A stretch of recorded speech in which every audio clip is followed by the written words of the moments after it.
प्रकृतीच्यामुळं मी अधिवेशनाच्या पहिल्या दिवशी जाऊ शकत नाही आहे. लोकांना न्याय मिळावा याच्यासाठी प्रेरणात राहणं, या सगळ्या गोष्टी आज आठवत आहेत.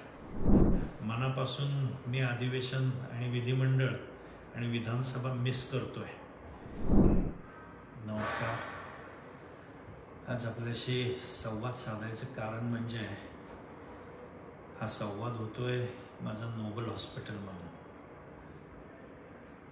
आज महाराष्ट्राच्या विधानसभेचं पावसाळी अधिवेशन सुरू होत आहे. अधिवेशनाचा आज पहिलाच दिवस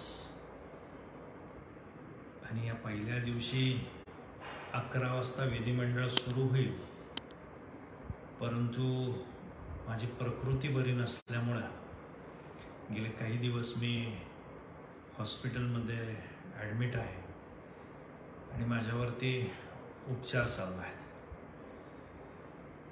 गेले काही दिवस औषधोपचार घेतोय, अजूनही काही दिवस उपचार घ्यावे लागतील अशी परिस्थिती आहे. डॉक्टरांचा विश्रांतीचा सल्ला आहे आणि औषधोपचार चालू आहेत.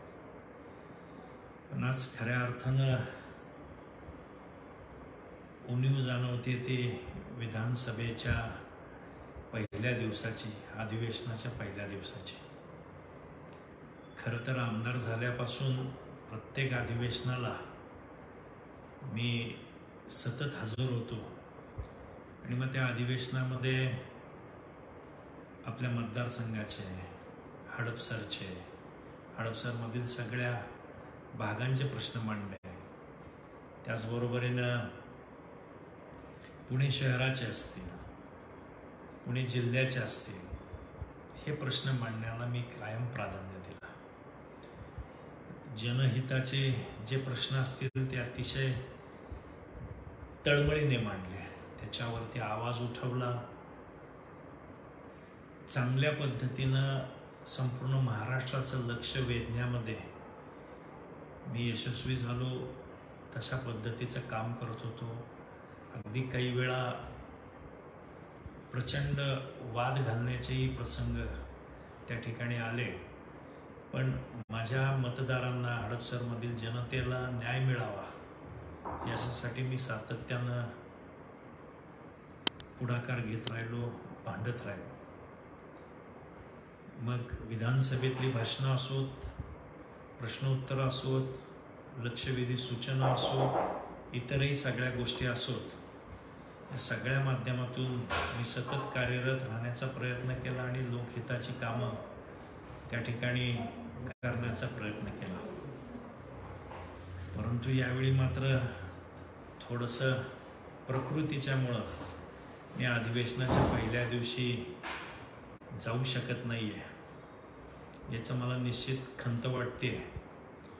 त्या पायऱ्यांवरची आंदोलनं, घोषणाबाजी, बॅनरबाजी, नवीन कल्पकतेनं अनेक आंदोलनं करणं, ज्या माध्यमातून लोकांचे प्रश्न मांडणं, ते तडीस नेणं, ते धसास लावणं, लोकांना न्याय मिळावा याच्यासाठी प्रेरणात राहणं, या सगळ्या गोष्टी आज आठवत आहेत. मनापासून मी अधिवेशन आणि विधिमंडळ आणि विधानसभा मिस करतोय.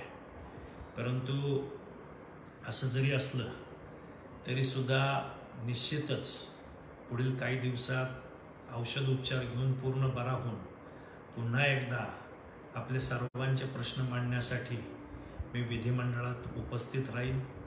या अधिवेशनातच माझा विधिमंडळात जाऊन पुन्हा एकदा आपले जे प्रश्न आहेत, आपल्या भागातले जी काही कामं आहेत, ते मार्गी लावण्याचा प्रयत्न राहणार आहे. आपलं प्रेम आहे, सदिच्छा आहेत, शुभेच्छा आहेत. त्याच्यामुळे याच बळावरती मी लवकरात लवकर बरा होईल आणि पुन्हा एकदा कामाला लागेल. आपण जो विश्वास दाखवला आहे तो यापुढे असाच कायम राहील. अशाच पद्धतीने आपण सर्वजण माझ्या पाठीशी राहाल अशी मला निश्चित खात्री आहे. जरी अधिवेशनाचे माझे काही दिवस बुडणार असतील तरी पुढील काळात दुप्पट काम करून जे जे प्रश्न मांडायचे आहेत, जे अनेक नागरिकांनी भेटून त्यांच्या समस्या सांगितल्या होत्या, त्यांच्या भागातील प्रश्न सांगितले होते, त्यांच्या भागातील ज्या समस्या अडचणी होत्या ज्या त्यांना तोंड द्यायला लागतं आहे, त्या संदर्भात सुद्धा निश्चितच मी त्या ठिकाणी आवाज उठवेल. कारण आपण पाहिलं आहे मागच्या 3.5-4 वर्षामध्ये मी कायम विधानसभेमध्ये आक्रमक राहिलो आहे. विधानसभेमध्ये लोकांचे प्रश्न मांडणं हेच मी माझं प्रथम कर्तव्य मानलेलं आहे. आणि त्याच्यामुळं या माध्यमातून काम करत असताना आपली मोलाची साथ आणि आपल्या सर्वांचं सहकार्य मला निश्चित लागणार आहे. ते आपण सर्वजण द्याल. आपण माझी ही थोडीशी वैद्यकीय परिस्थिती समजून घ्याल अशी मला खात्री आहे. पुढील काळामध्ये आपण सर्वजण एकत्रितरित्या जास्तीचं काम करूयात. खरं तर अजून आपल्याशी बोलायला आवडेल, संवाद साधायला आवडेल, पण तो थोडासा विकनेस असल्यामुळं शेवट बोलण्यावरती सुद्धा मर्यादा येत आहेत. त्याच्यामुळं या पुढील काळात निश्चित आपण सर्वच जण आपल्या हडपसर आणि परिसराचा आणि या विधानसभा मतदारसंघाचा विकास करण्यासाठी कटिबद्ध राहूयात.